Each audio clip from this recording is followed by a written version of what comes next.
Hari ini, hari yang dijadikan Tuhan Yesus Kristus. Mari kita bersuka. Hari Senin, Selasa, Rabu, Kamis, Jumat, Sabtu dan Minggu. Semuanya harinya Tuhan. Pandemi tidak pandemi, semuanya harinya Tuhan, Tuhan beserta kita. Mari bersuka.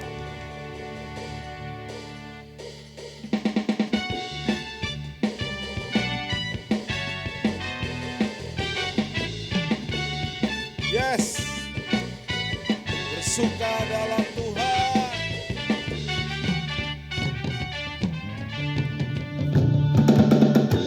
Hari ini, hari yang telah dijadikan Tuhan, mari kita bersuka. Hari ini, hari yang telah dijadikan Tuhan, mari kita bersuka. Di dalam Tuhan, bersuka. Di dalam Tuhan, bersuka. Bersuka dalam Tuhan, mari bersuka. Bersuka citalah, bersuka. Bersuka dalam Tuhan, sekarang bersuka. Bersuka citalah.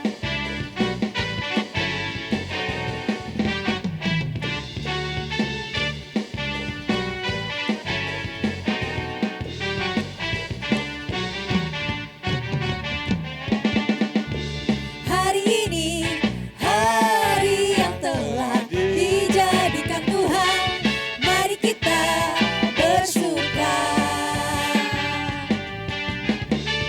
Hari ini, hari yang telah dijadikan Tuhan, mari kita bersuka. Di dalam Tuhan, bersuka. Di dalam Tuhan, Bersuka. bersuka. Ya. Bersuka dalam Tuhan, mari bersuka. Bersuka citalah, bersuka. Bersuka dalam Tuhan, sekarang bersuka. Bersuka citalah. Mari terus bersuka cita. Amin. Dimanapun, kapanpun, bagaimanapun. Karena hidup ini disertai Tuhan, mari bersuka. Yes. Hari ini, hari yang telah dijadikan Tuhan, mari kita bersuka. Hari ini, hari yang telah dijadikan Tuhan, mari kita bersuka. Di dalam Tuhan, bersuka. Di dalam Tuhan, One, two. bersuka. Yes, bersuka. Bersuka dalam Tepuk tangan Tuhan, dengan mari sukacita. bersuka. Ya, Bersuka citalah, bersuka. Bersuka dalam Tuhan, sekarang bersuka. Bersuka citalah, bersuka. One, two. bersuka. Bersuka dalam Tuhan, mari bersuka. Bersuka citalah, bersuka.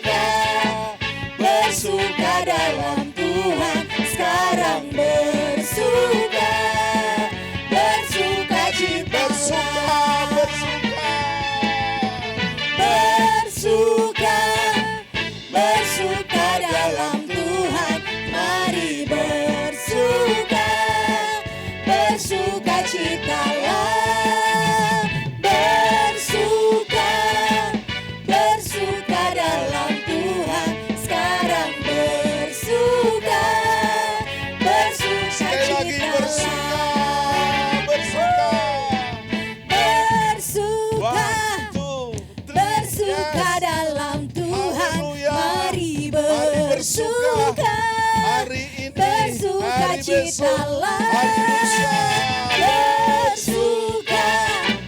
bersuka dalam Tuhan, sekarang bersuka, bersukacitalah, sekarang bersuka, bersukacitalah, sekarang bersuka,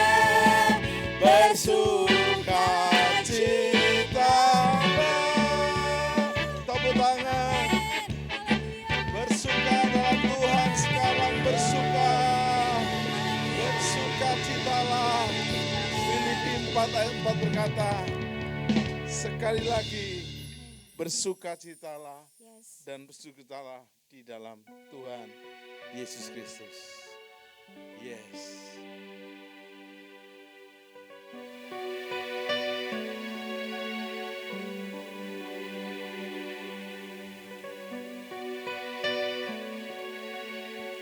Di tanganmu, ini janjiku. Segenap hidupku bagimu. Kau memegang seluruh hidupku. Ku milikmu selamanya.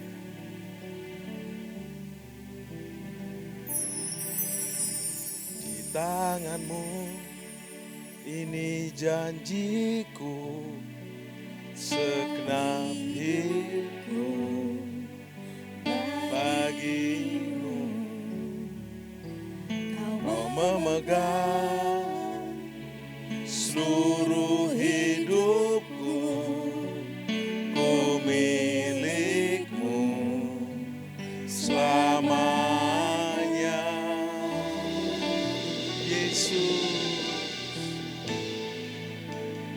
Yesus aku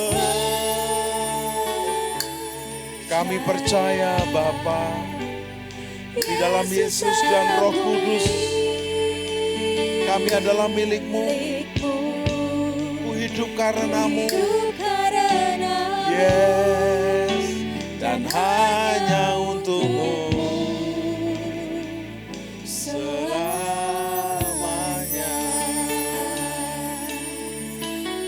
Kemanapun ku bersamamu, kemanapun ku bersamamu, lewat suka dan duka, ku mau hidup dalam jalan-Mu dan janji-Mu selamanya. Yesus aku percaya, angkat tangan saudara bersama-sama. Yes. Yesus Aku percaya, kami percaya kepadamu Bapa, Yesus dalam Yesus dan Roh Kudus. Yes, ku hidup karenamu. Haleluya. Haleluya. Selamanya. Sementara musik menaikkan pujian ini, biarlah lagu ini bukan keluar dari mulut kita tanpa alasan apapun, tapi keluar dari mulut karena keluar dari hati kita yang terdalam. Kita berkata, di tangan-Mu, ini janjiku. Segenap hidupku bagimu Bapa. Kau memegang seluruh hidupku Yesus. Ku milik-Mu selamanya Roh Kudus. Yes, Yesus. Yesus aku percaya. Yesus aku milik-Mu. Ku hidup karenamu dan hanya untuk-Mu selama-lamanya. Di tangan-Mu ini janjiku. Kita nyanyikan bersama-sama. Yes, Lord. Di tangan-Mu, Kami percaya.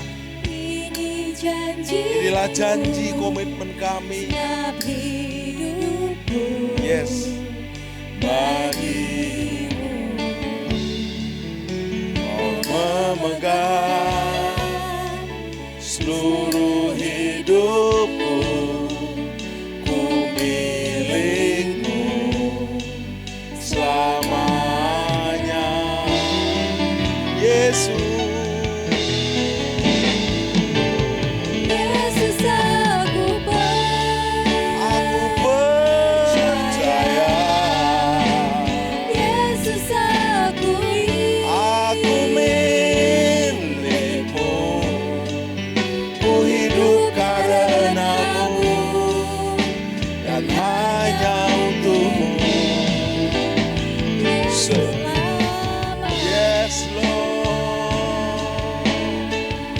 Yesus aku milikmu. Yesus aku milikmu. Haleluya.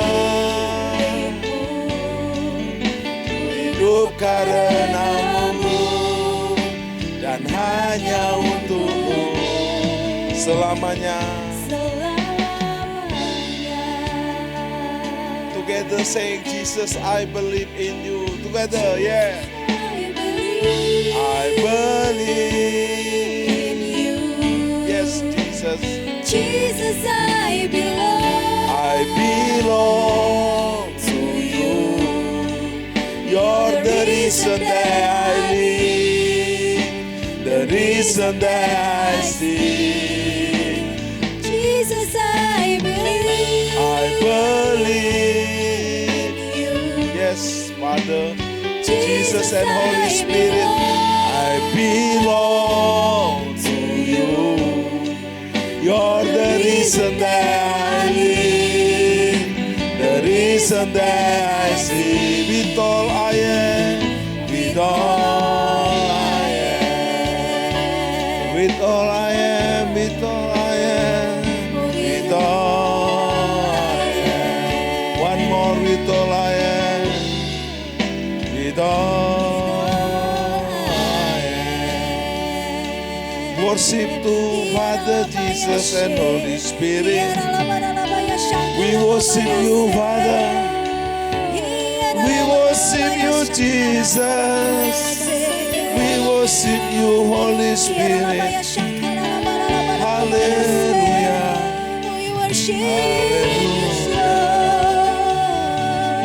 Haleluya. Kami mau lebih dalam dengan Engkau. Satu hal yang kuminta adalah makin dekat, makin erat, makin dalam dengan Engkau Bapa. Satu hal yang kurindukan ya Tuhan, selalu berada di dekatmu. Dengan segenap hati, dengan segenap jiwa, ku menanti di hadirat-Mu.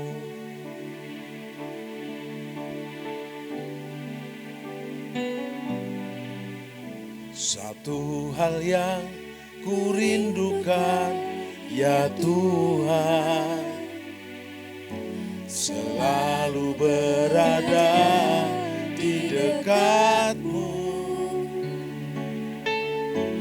Dengan segenap hati, dengan segenap jiwa, ku menanti di hadirat-Mu. Satu hal yang ku rindukan ya Tuhan, selalu berada di dekat-Mu. Dengan segenap hati, dengan segenap jiwa, ku menanti di hadirat-Mu. Lebih dalam lagi ku rindu Kau Tuhan, lebih dari segala yang ada.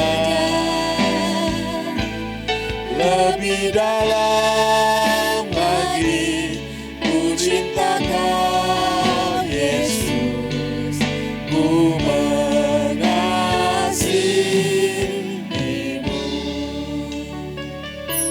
Satu hal yang ku rindukan, singer saja. Satu hal yang ku rindukan ya Tuhan, Kami seperti rusa yang haus akan sungai-Mu Bapa, selalu berada di sungai hadirat-Mu.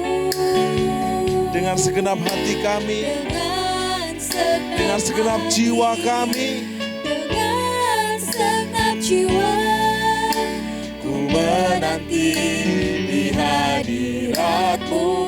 Lebih dalam, lebih dalam lagi ku rindu Kau Tuhan, lebih dari segala yang ada.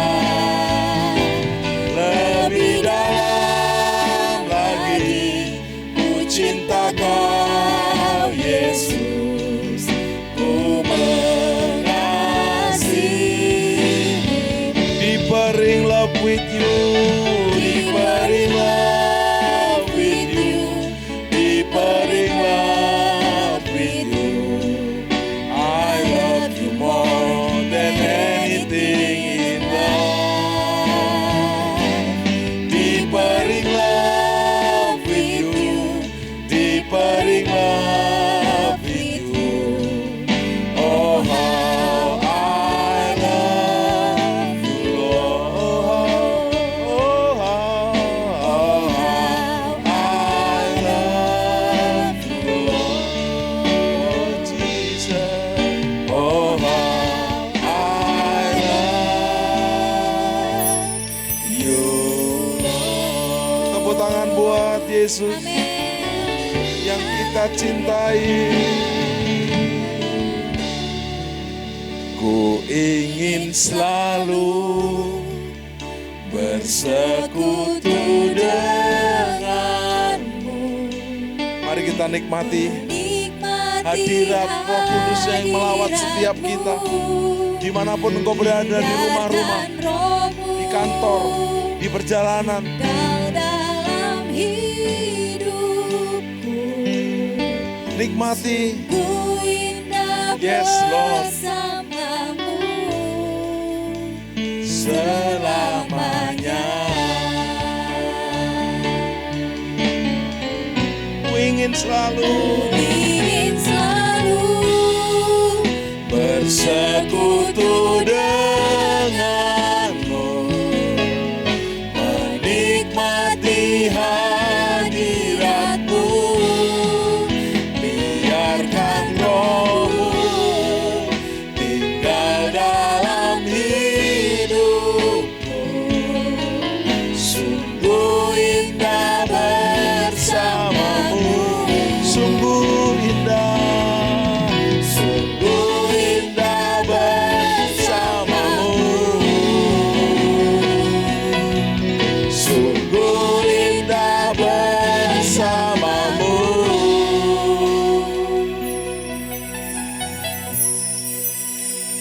Selamanya. Mari angkat pujian penyembahan. Hanya dekat Allahku, rasa tenang di hatiku. Kau sertai jalanku di sepanjang hidupku. Ku sembah Bapa, ku sembah Yesus, ku sembah Roh Kudus selama-lamanya, selama-lamanya. Oh, ku ingin selalu, ku ingin selalu. Yes. Bersekutu dengan, nikmati hadiratnya. Yes, Bapa, Yesus dan Roh Kudus. Kami nikmati hadirat lawatan, bahkan firman-Mu yang akan menjamah kehadiran-Mu dalam hidup kami.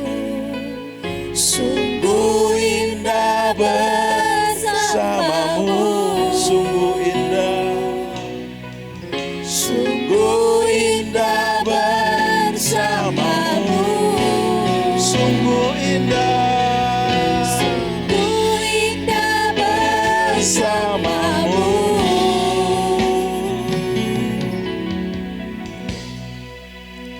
Selamanya. Tepuk tangan. Biarkanlah Roh-Mu tinggal dalam hidupku. Sungguh indah bersama Bapa, Bapa Surgawi, Yesus Kristus, dan Roh Kudus, Tritunggal yang Esa. Dalam nama Yesus. Amin.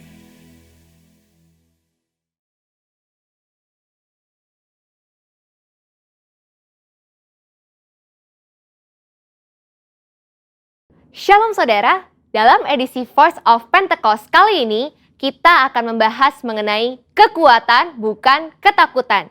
Dalam penelitian Northwestern Medicine mengidentifikasi bahwa amigdala merupakan bagian otak yang sangat berperan dalam proses ketakutan. Saat seseorang dihadapkan rasa takut, amigdala akan membangunkan sistem saraf di otak kita untuk memberi respon fight or flight. Respon inilah yang membuat kita waspada terhadap ancaman, di mana kita akan bersiap melawan bahaya yang membuat ketakutan atau melarikan diri dari ancaman tersebut. Dengan kata lain, paparan ketakutan sangat penting untuk mengembangkan daya tahan kita yang memungkinkan kita mampu mengatasi situasi yang tidak terduga.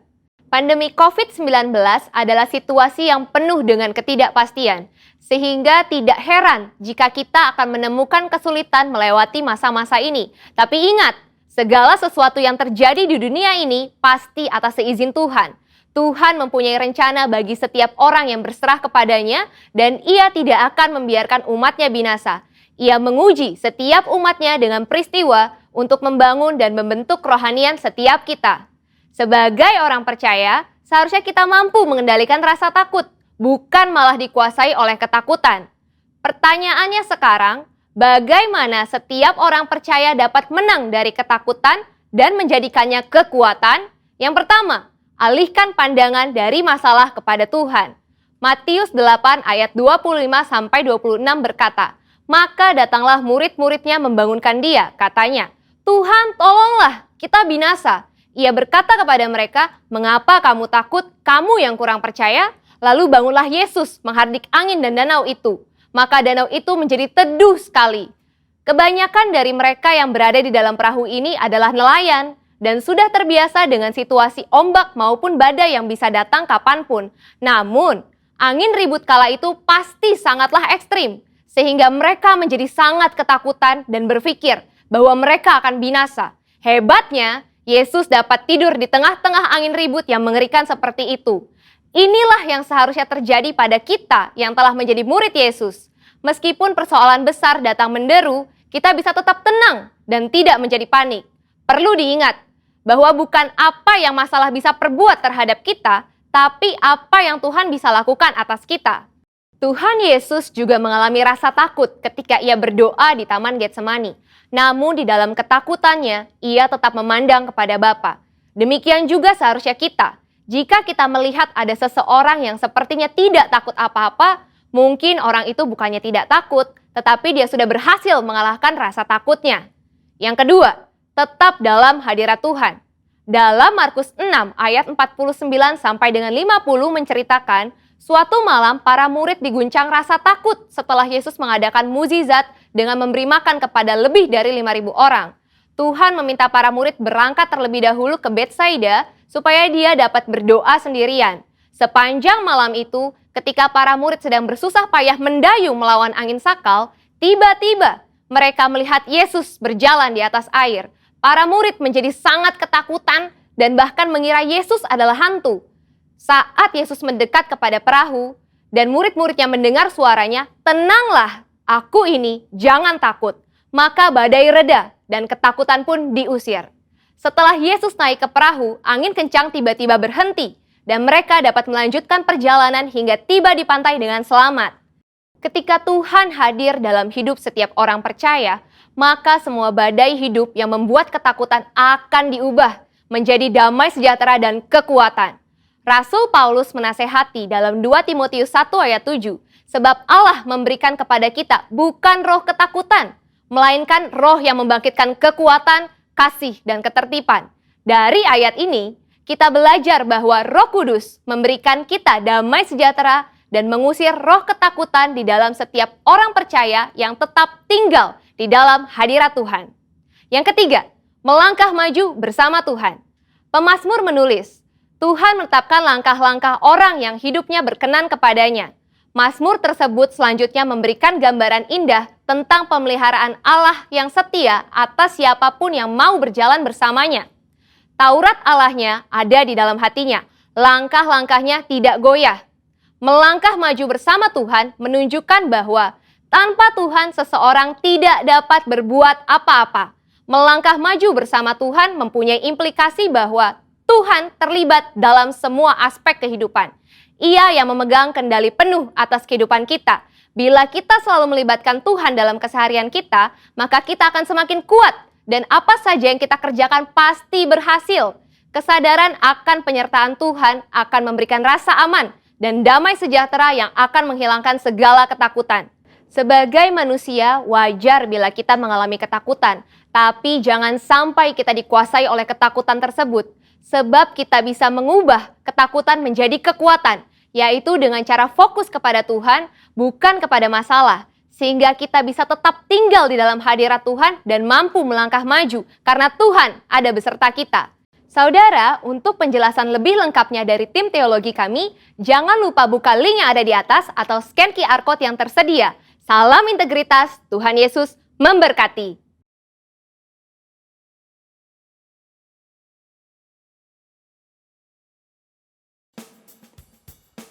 Apa yang dimaksudkan dengan Pentakosta ketiga? Api Pentakosta menyala, api Pentakosta menyala, api, api, api, api, api, api Pentakosta ketiga. 1. Pentakosta ketiga adalah pencurahan Roh Kudus yang dahsyat di zaman now melebihi yang terjadi di Azusa Street. 2. Pentakosta ketiga akan mengakibatkan penuaian jiwa yang terbesar dan yang terakhir sebelum Tuhan Yesus datang kembali.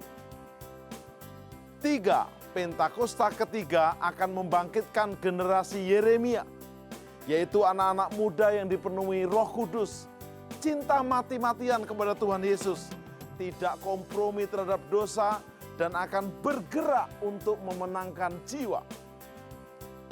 4. Pentakosta ketiga lahir di Indonesia dan bergerak ke bangsa-bangsa. Gerakan ini dari timur ke barat dan akan kembali ke Yerusalem. 5. Pentakosta ketiga akan memberikan kuasa untuk menyelesaikan amanat agung, dan setelah itu Tuhan Yesus datang kembali. Api Pentakosta menyala, api Pentakosta menyala, api, api, api, api, api, api Pentakosta ketiga, api Pentakosta ketiga.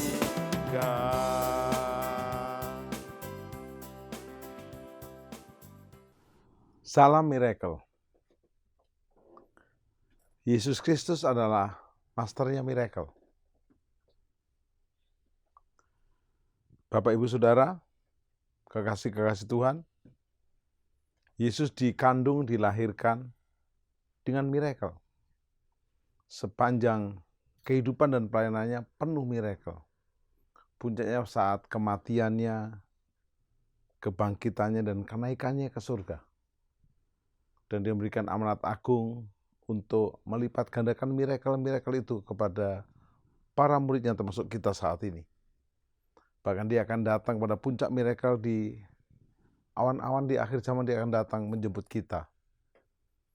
Bersama Yesus kita akan jadi alat menerima dan jadi alat miracle-nya.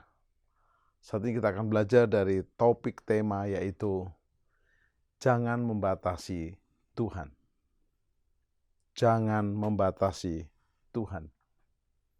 1 Raja-Raja 17-14, sebab beginilah firman Tuhan Allah Israel.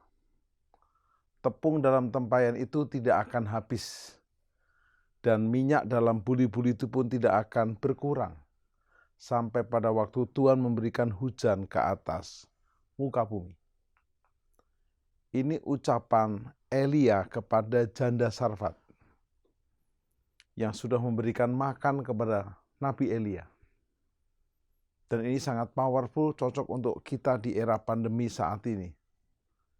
Anda dengarkan suara Tuhan atau suara hantu, mohon maaf. Suara kebenaran atau hoax yang tidak jelas. Ketika Tuhan menghukum Raja Ahab karena membawa bangsa Israel menyembah berhala, yaitu Baal, dewa hujan, dewa kesuburan. Lalu Elia disuruh pergi ke Safat. Karena seluruh Israel mengalami musim kemarau. 7 musim, 3,5 tahun. Kedegilan Ahab membuat seluruh negeri menderita. Karena keras kepalanya Ahab, Elia berkata, kalau tidak kukatakan hujan tidak turun. Pertama tentunya Elia dianggap orang gila. Tapi terbukti yang Ahab lah yang gila. Gila wanita, gila jabatan, dan gila penyembahan berhala. Kedegilan Ahab membuat seluruh negeri menderita, tak terkecuali Sarfat. Sarfat adalah sebuah kota kecil di dekat Sidon. Tapi perintah Tuhan sangat spesifik kepada Elia. Pergilah ke Sarfat, seorang janda akan memberimu makan.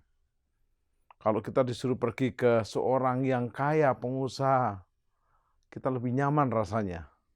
Tapi kalau janda yang sederhana, tentu kita akan cukup bingung. Tapi itulah, Elia harus taat. Kita bayangkan, dampak kelaparan hebat pada sebuah kota. Tidak ada hujan, tidak ada embun, sungai kering. Elia sempat di Sungai Kerit diberikan makan hamburger, daging, dan roti. Namun waktu Sungai Keritnya berhenti, Elia disuruh ke Sidon, di Sarfat. Sedangkan Sarfat adalah kota kecil. Kalau sebelumnya Elia bertahan di Sungai Kerit mungkin masuk akal karena setidaknya ada air untuk bertahan hidup. Tapi ternyata berhenti juga. Maka kondisi Sarfat saat itu dapat dipastikan akan lebih menyedihkan lagi dibandingkan Sungai Kerit. Sarfat berarti tempat peleburan logam. Sebuah kota yang mengandalkan pendapatannya dari tempat peleburan logam. Kumuh, kotor, dan penuh dengan besi-besi yang tidak terjual. Karena tidak ada yang membeli. Sarfat mengandalkan pendapatan dari alat-alat bercocok tanam. Bagaimana bercocok tanam bila tidak ada hujan, air, bahkan embun. 1 Raja-Raja 17:12 mencatat, waktu Nabi Elia berkata kepada perempuan itu, berikan roti kecil itu kepadaku, untuk aku makan. Ingat secara sisi yang negatif, seolah-olah Elia tega banget. Jandanya miskin, tepungnya sedikit, egois banget. Tidak. Justru Elia sedang menyediakan persediaan untuk janda itu. Kalau dia taat. Perempuan itu menjawab, demi Tuhan Allahmu yang hidup, sesungguhnya tidak ada roti padaku sedikit pun. Kecuali segenggam tepung dalam tempayan dan sedikit minyak dalam buli-buli. Dan sekarang aku pun sedang mengumpulkan 2-3 potong kayu api. Kemudian aku mau pulang dan mengolahnya bagiku dan bagi anakku. Dan setelah kami makannya, maka kami akan dead, mati, selesai. Wow, betul-betul membatasi kuasa Tuhan.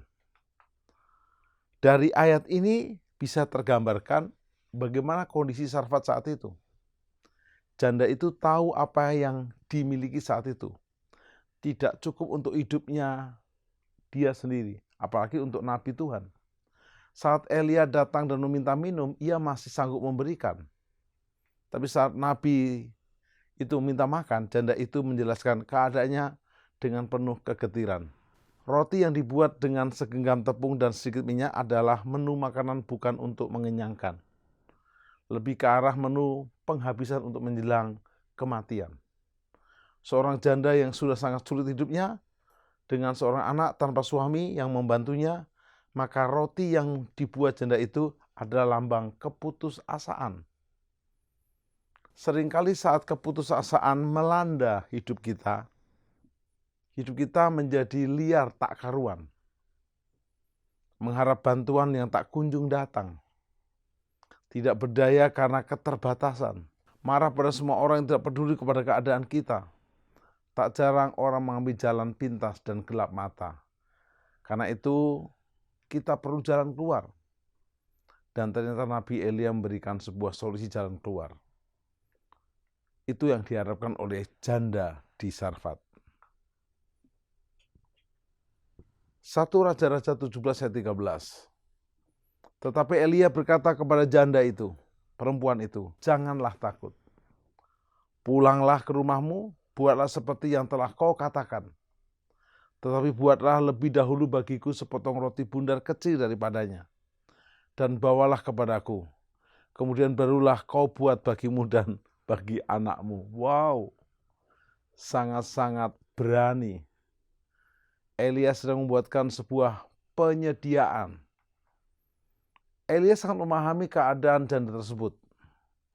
Elia mengingatkan janda itu bahwa yang diminta tidak seberapa. Seringkali kita membatasi pemberian kita saat kita merasa tidak memiliki banyak. Padahal apa yang kita miliki bisa saja sangat berarti bagi orang lain yang jauh lebih sulit keadaannya. Saat pandemi ini, kita sering diingatkan untuk menjaga kebutuhan kita sendiri. Cenderung fokus pada keluarga atau orang-orang yang kita kasih. Lalu bagaimana dengan orang-orang yang tidak mampu membela dirinya sendiri? Bagaimana dengan buruh yang di PHK, penjual keliling, orang-orang miskin, orang-orang papa di sekitar kita?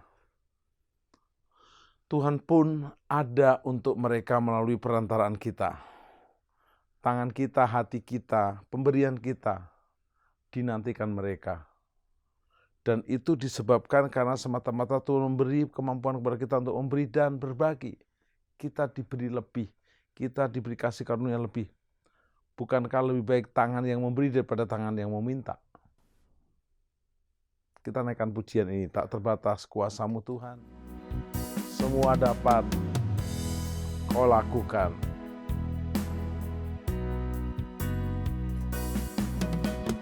Tak terbatas kuasa-Mu Tuhan,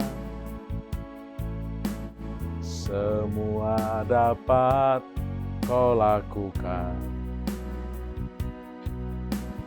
Apa yang kelihatan mustahil bagiku, itu sangat mungkin bagimu. Di saatku tak berdaya, kuasa-Mu yang sempurna. Ketika ku percaya, mujizat itu nyata. Bukan karena kekuatan, namun Roh-Mu ya Tuhan. Ketika ku berdoa, mujizat itu nyata. Ketika ku berdoa, mujizat itu nyata. Ketika ku berdoa, mujizat itu nyata.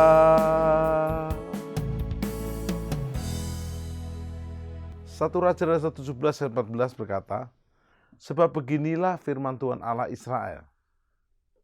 Tepung dalam tempayan itu tidak akan habis, dan minyak dalam buli-buli itu pun tidak akan berkurang. Sampai pada waktu Tuhan memberi hujan ke atas muka bumi. 1 Raja-Raja 17 ayat 15, lalu pergilah perempuan itu dan berbuat seperti yang dikatakan Elia. Maka perempuan itu dan anak perempuan itu mendapatkan makan beberapa waktu lamanya. Ayat 16, tepung dalam tempayan itu tidak habis dan minyak dalam buli-buli itu tidak berkurang, seperti firman Tuhan yang diucapkan oleh perantaraan Nabi Elia. Wow. Apakah minyakmu tinggal sedikit, tepungmu tinggal sedikit, taat kepada Tuhan Allah kita. Kelihatannya ini sebuah kisah fiksi, enggak, nyata, real. Anda bisa cek di Google Map, daerah Sidon ada, Sarfat ada. Dan ini menarik sekali, bisa kita aplikasikan dalam kehidupan kita hari-hari ini. Contohnya, Waktu Yesus memberi makan 5.000 orang, hanya cukup dengan modal 5 roti dan 2 ekor ikan dari anak kecil yang punya jatah langsung makanan hari itu, dan cukup. Musa menghadap Firaun hanya dengan apa yang dia punya, tongkat. Apa yang ada padamu? Ada poin-poin penting yang dalam mujizat janda di Sarfat dapat kita teladani dalam kehidupan kita menghadapi pandemi di saat-saat sekarang ini. Dan kita akan melihat ternyata itu semua membuat kita tidak boleh membatasi kuasa Tuhan. Ingat, bagi manusia nggak mungkin, bagi Tuhan sangat mungkin. Kita naikkan pujian ini dengan iman bahwa bagi Tuhan tidak ada yang mustahil. Ku yakin saat kau berfirman, ku menang saat kau bertindak. Kita nyanyikan bersama-sama dengan iman dan masuk kepada aplikasi. 3 aplikasi tidak boleh membatasi kuasa Tuhan. Ku yakin saat kau berfirman, ku menang saat kau bertindak. Hidupku hanya ditentukan oleh perkataanmu. Ku aman karena kau menjaga. Ku kuat karena kau menopang. Hidupku hanya ditentukan oleh kuasa-Mu. Bersama-sama kita naikkan pujian ini. Bagi Tuhan tak ada yang mustahil. Bagi Tuhan tak ada yang tak mungkin. Mujizatnya disediakan bagiku. Ku diangkat dan dipulihkannya. Ku diangkat dan dipulihkannya. Ku diangkat dan dipulihkannya. Ada 3 bagian kita yang kita bisa teladani untuk kita hari-hari ini tidak membatasi kuasa Tuhan. Yang pertama, menyediakan diri. Janda itu menyediakan Elia makan dan minum walaupun awalnya dikerjakan dengan enggan. 1 Raja-Raja 17 ayat 10. Sesudah itu ia bersiap lalu pergi ke Sarfat. Setelah ia sampai ke pintu gerbang kota itu, tampaklah di sana janda sedang mengumpulkan kayu api. Ia berseru kepada perempuan itu, katanya, cobalah ambil bagiku sedikit air dalam kendi, supaya aku dapat minum. Bapak, Ibu, Saudara, kekasih-kekasih Tuhan, hari ini sediakan dirimu. Ini aku Tuhan, utuslah aku. Anak kecil yang memberi 5 roti dan 2 ekor ikan menyediakan diri. Musa menyediakan diri memberikan dirinya dan tongkatnya. Anda mungkin tidak punya banyak, tapi kau punya sedikit, cukup. Di kisah yang lain, Elisa melipat gandakan minyak janda juga, hanya karena ada minyak dikit dengan tempayan-tempayan pinjaman. Dan dahsyat sekali. Bisa bayar hutang dan bisa menghidupi kehidupannya hanya dengan menyediakan diri.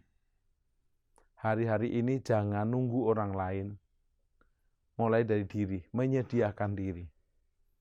Ini aku Tuhan. Utuslah aku, ini aku, pakailah aku. Jangan tunggu orang lain, jangan suruh orang lain. Menyediakan diri. Apa yang Anda punya? Minimal nafas yang masih kau punya. Minimal kehidupan keluargamu yang kau punya. Panggilanmu, visimu, hidupmu. Kekasih-kekasih Tuhan, 3 langkah untuk tidak membatasi kuasa Tuhan. Yang pertama adalah menyediakan diri. Yang kedua adalah jangan takut. Elia berkata, jangan takut, pulanglah, buatlah seperti yang kau katakan. Tetapi buatlah lebih dahulu bagiku sepotong roti bundar kecil daripadanya, dan bawalah kepadaku, kemudian barulah kau buat bagimu dan bagi anakmu. Ketakutan membuat kita tidak berani berbuat apapun juga. Bahkan sering kita menjadi kalut, terhanyut, lalu akhirnya nggak ada action apapun. Menyerah. Kedua langkahnya adalah jangan takut. Lawan dengan percaya. Pujian ini akan memberi kita inspirasi untuk tidak menyerah dengan takut, tapi menggantinya dengan percaya, percaya, dan percaya.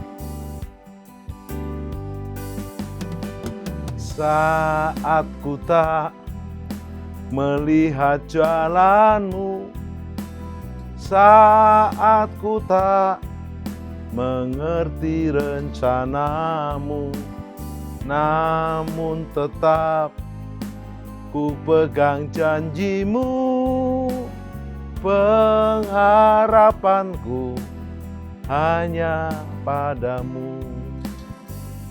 Hatiku percaya,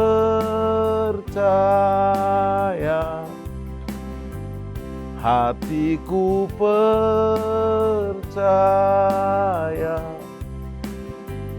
hatiku percaya, selalu ku percaya. Sekali lagi bersama-sama. Hatiku percaya, hatiku percaya,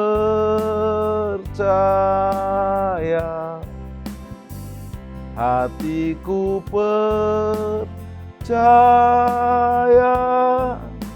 selalu ku percaya, selalu ku percaya, selalu ku percaya.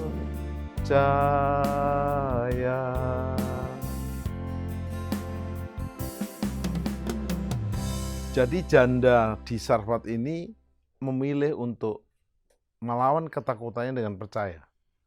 Sehingga dia berani melangkah, memberi makan nabi itu dan minum nabi itu. Walaupun itu agak berat, tapi dia pilih percaya, dan kita juga harus selalu percaya. Yang ketiga terakhir, setelah Anda dan saya, pertama adalah siap-siap untuk terus-menerus dalam rencana yang sempurna, menyediakan diri, terus jangan takut. Maka yang ketiga adalah saya dan saudara harus menindaklanjuti tidak takutnya dengan bertindak. Jadi iman disertai ketaatan. Percaya disertai ketaatan. Jangan ngaku percaya-percaya tapi tidak mengerjakan yang kita percayai. 1 Raja-Raja 17 ayat 16,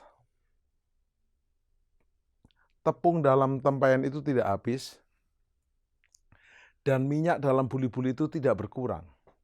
Seperti firman Tuhan yang diucapkan oleh perantaraan Nabi Elia. Wow. Bapak Ibu Saudara, apa hari-hari yang belum Anda taat lakukan? Contoh, menanti-nantikan Tuhan, engkau akan mendapat kekuatan baru. Yesaya 40 ayat 31. Tetapi orang yang menanti-nantikan Tuhan akan mendapat kekuatan baru. Mereka seumpama rajawali yang naik terbang dengan kekuatan sayapnya. Berlari tidak lesu, berjalan tidak lelah, terbang melintasi batas. Mulai menabur, mulai menanam, mulai berbagi, mulai memberi. Taat, lakukan, action. Anak kecil itu memberikan langsung makanannya kepada murid Yesus untuk diserahkan kepada Yesus. Kalau nggak ada mukjizat, dia nggak makan hari itu. Tapi dia siap. Dan sisa 12 bakul. Pastikan hari-hari ini kita bukan hanya tidak takut. Waktu Anda dan saya tidak takut, mulai Anda menangkap firman-Nya. Karena kalau Anda tidak takut, lalu Anda diam aja, sama aja takut. Menyadarkan diri, jangan takut, dan saya dan saudara melaksanakan iman dengan ketaatan. Apa aja taat? Taat, taat, taat, taat. Taat itu dari depan, taat dari belakang, taat dari atas, taat dari bawah, taat. Hasilnya apa? Amsal 11 ayat 24 dan 25. Ada yang menyebar harta tetapi bertambah kaya. Ada yang menghemat secara luar biasa namun selalu berkekurangan. Siapa banyak memberi berkat akan diberi kelimpahan. Siapa memberi minum dia akan diberi minum. Pastikan hari ini Bapa adalah Bapa yang penuh kasih yang memberi. Karena begitu besar kasih Bapa akan dunia ini dengan diberikan anaknya. Yesus memberikan nyawanya. Kita hari ini siap untuk action, action, action. Pastikan jangan membatasi kuasa Tuhan. Bukan hanya cukup dengan ibadah kita online, onsite, memuji menyembah di lingkungan kita. Mulai keluar, berbagi. Menjadi garam dan terang, berbagi. Mendoakan bangsa dan negara, berbagi. Membagi berkat yang kita punya. Mungkin tidak banyak. Apa yang kau punya? Miliki hati yang mulia seperti orang Samaria yang berbaik hati. Miliki hati yang mulia seperti anak yang berikan langsung makanannya. Seperti janda Sarfat ini. Hari-hari ini pastikan engkau tidak kekurangan, tapi engkau berkelebihan. Karena engkau memberi. Sebagai penutup. Dua danau di Israel adalah Danau Galilea di atas dan Danau Laut Mati di bawah. Kenapa dia mati? Karena dia menerima dan tidak menyalurkan. Memang dia adalah kondisinya rendah di bawah permukaan laut.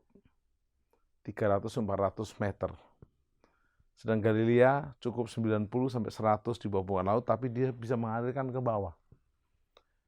Di mana laut mati itu mati, Danau Galilea, danau kehidupan, banyak ikan, banyak kehidupan. Anda mau jadi danau yang mati atau hidup? Karena itu terima dan salurkan, terima dan salurkan. Jangan membatasi kuasa Tuhan. Kita berdoa, Bapa Surgawi, ampuni kalau kami sempat hanya memikirkan diri sendiri. Tapi kami belajar di janda di Sarfat ini. Untuk yang pertama, menyediakan diri. Kedua, tidak takut. Ketiga, percaya dengan melakukan percaya kami. Iman disertai tindakan. Karena itu kalau ada di antara kami yang terhilang, kami bertobat. Kami menjadikan Yesus juru selamat dan Tuhan kami diselamatkan, disembuhkan, dipulihkan, dan diberkati. Kami dan seisi rumah kami. Seperti Kisah Rasul 16 ayat 31. Dalam nama Yesus.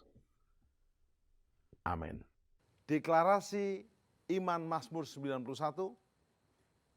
Dalam lindungan Allah. Orang yang duduk dalam lindungan yang maha tinggi, dan bermalam dalam naungan yang maha kuasa, akan berkata kepada Tuhan, tempat perlindunganku dan kubu pertahananku, Allahku yang kupercayai. Sungguh, dialah yang akan melepaskan engkau dari jerat penangkap burung, dari penyakit sampar yang busuk. Dengan kepaknya ia akan menudungi engkau, di bawah sayapnya engkau akan berlindung. Kesetiaannya ialah perisai dan pagar tembok. Engkau tak usah takut terhadap kedahsyatan malam, terhadap panah yang terbang di waktu siang, terhadap penyakit sampar yang berjalan di dalam gelap, terhadap penyakit menular yang mengamuk di waktu petang. Walau 1.000 orang rebah di sisimu dan 10.000 rebah di sebelah kananmu, tetapi itu tidak akan menimpamu.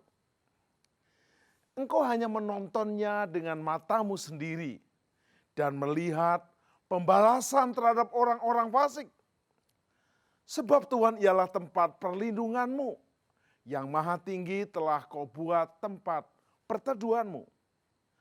Malapetaka tidak akan menimpa kamu, dan tulah tidak akan mendekat kepada kemahmu. Sebab malaikat-malaikatnya akan diperintahkannya kepadamu untuk menjaga engkau di segala jalanmu. Mereka akan menatang engkau di atas tangannya, supaya kakimu jangan terantuk kepada batu. Singa dan ular tedung akan kau langkai. Engkau akan menginjak anak singa dan ular naga. Sungguh hatinya melekat kepadaku, maka aku akan meluputkannya. Aku akan membentenginya, sebab ia mengenal namaku. Bila ia berseru kepadaku, aku akan menjawab. Aku akan menyertai dia dalam kesesakan. Aku akan meluputkannya dan memuliakannya. Dengan panjang umur akan kukenyangkan dia, dan akan kuperlihatkan kepadanya keselamatan daripadaku. Mazmur 91. Dalam lindungan Allah, Bapa Surgawi, Yesus Kristus, dan Roh Kudus.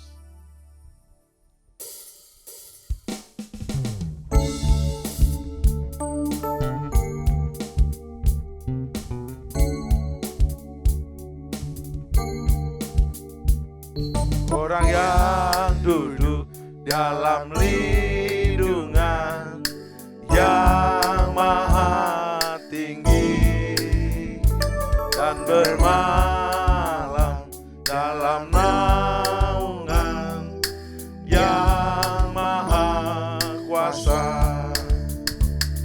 akan berkata kepada Tuhan tempat perlindunganku dan kubur pertahananku, Allahku yang ku percayai. Sungguh Dialah yang akan melepaskan engkau dari jerat penangkap burung, dari penyakit sampar yang busuk. Dengan gempanya Ia akan menudungi engkau, di bawah sayapnya engkau akan berlindung. Kesetiaannya ialah perisai dan pagar tembok.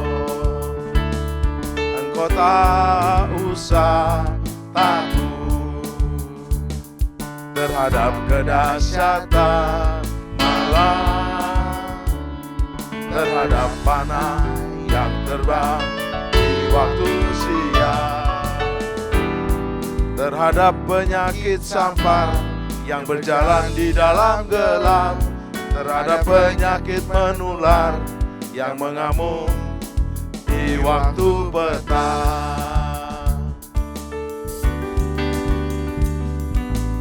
Walau seribu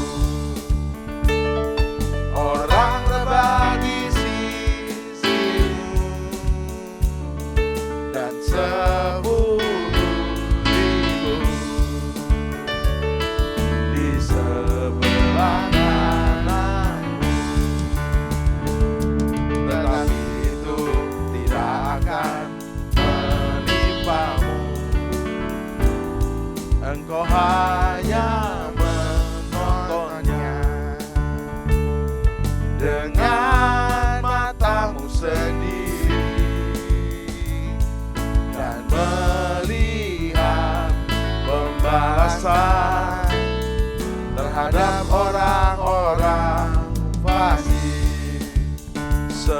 Tuhan, ialah tempat perlindunganmu. Yang Maha Tinggi telah Kau buat tempat perteduhanmu. Malapetaka tidak akan menimpa kamu. Dan tulah tidak akan mendekat kepada kemahmu. Sebab malaikat-malaikatnya akan diperintahkannya kepadamu untuk menjaga engkau di segala jalanmu. Mereka akan menatang engkau di atas tangannya, supaya kakimu jangan terantuk kepada batu. Singa dan ular teduh akan kau langkahi, kau akan menginjak anak singa dan ular naga. Sungguh hatinya melekat kepadaku, maka aku akan meluputkannya. Aku akan membentenginya, sebab Dia mengenal namaku. Bila Ia berseru kepadaku, aku akan menjawab. Aku akan menyertai Dia dalam kesesakan. Aku akan meluputkannya dan memuliakannya. Dengan panjang